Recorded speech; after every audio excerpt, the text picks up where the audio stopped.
ہمارے ایک دوست تھے, وہ جناب مونگ پھلیاں بہت کھاتے تھے. ان کو کسی نے کہا کولیسٹرول بہت بڑھ جائے گا تمہارا, وہ بہت دبا کے کھا رہے ہیں نا مونگ پھلیاں, ان کو شوق تھا. اور اسی طرح کی نہاری اور مغز اور یہ پائے وائے کا ان کو عادت تھی, پھوڑتے رہتے تھے صبح شام. عمر بھی 50 سال. لوگوں نے کہا بھائی اس عمر میں یہ خوراکیں جچتی نہیں ہیں آپ کے اوپر, کولیسٹرول بڑھ جائے گا, مرمرا جاؤ گے. وہ عقل مند تھے, انہوں نے کہا پہلے ٹیسٹ کرا لیتا ہوں نا جی. وہ آ گئے تھے اس پہ کدو اور کھیرے ککڑیوں پہ اور نا ایسی چیزیں کھانے پر کہ یار فائبر کا وہ فائبر والی چیزیں کھاؤ اور یہ کولیسٹرول والی چیزیں ختم, انڈے منڈے چھوڑ دو. عقل مند تھے, انہوں نے کہا پہلے ٹیسٹ کرا لیتا ہوں. ٹیسٹ کروایا تو کولیسٹرول لیول بہت کم تھا.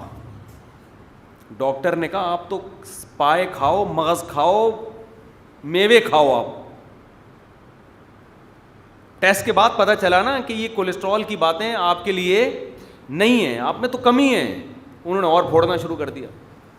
اب وہ اگر چھوڑ دیتے کہ کولیسٹرول اتنی نقصان دہ چیز ہے اور یہ چیزیں نہیں کھانی چاہیے, اور وہ آ جاتے خالص سبزیوں کے اوپر, تو انہوں نے مارکیٹ سے شارٹ ہو جانا.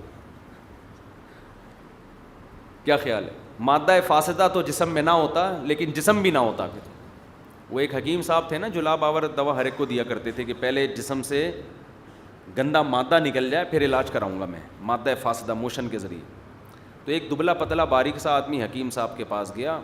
حکیم صاحب نے موشن کی دوا, ان کا طریقہ علاج ہی یہی تھا. بعض حکیموں کا ہوتا ہے ہر ایک کو جلاب لگا دیتے ہیں پہلے, کہ پہلے اندر کا سب گند نکلے, ریفریش ہو جائے گی باڈی, پھر ہم اچھی چیزیں ڈالیں گے اس کے اندر. ریفریش کرنے کے لیے نا, جب بھی آپ کمپیوٹر لے کے جائیں ہینگ ہو رہا ہو, ریسٹارٹ مارو یار ایک دفعہ تو اس کو. تو بعض حکیم بھی ایسا کرتے ہیں, بندہ کو ریسٹارٹ کرو ٹھیک ہے, سب اگلا پچھلا نکال دو اس کا. تو لوگ گئے, حکیم صاحب یہ بہت باریک سا آدمی ہے, یہ جلاب افورڈ نہیں کر سکتا. حکیم صاحب نے کہا دیکھو مادہ فاسدہ کا نکلنا بہت ضروری ہے. یہ جو بیمار ہوا ہے نا اندر مادہ فاسدہ ہے, جب تک یہ فاسد مادے جسم سے نہیں نکلیں گے ٹھیک نہیں ہوگا بندہ. دے دیا اس کو جمال گوٹا ٹائپ کی کوئی چیز, اب اس کو موشن لگے, وہ بیچارہ ادھواں ہوتا جا رہا ہے. لوگ آئے, حکیم صاحب وہ تو مر رہا ہے. حکیم صاحب نے کہا مادہ فاسدہ نکل رہا ہے کہ نہیں نکل رہا؟ لوگوں نے دیکھا جا کے, ہے تو فاسد, کوئی خوشبوئیں تو آتی نہیں ہے وہاں سے.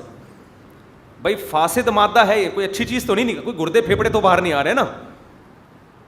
جو چیز نکل رہی ہے وہ فاسد ہے یا نہیں ہے؟ بھائی فاسد تو ہے, بدبو بھی آ رہی ہے, اسمیل بھی, گندی چیز ہے. حکیم صاحب نے کہا نکلنے دو, جتنا نکلے اتنا اچھا ہے. 3 دن ہو گئے, 4 دن ہو گئے, وہ بندہ مر گیا. لوگ آئے حکیم صاحب کے گھر پہ, حکیم صاحب بندہ مارکیٹ سے شارٹ ہو گیا ہے.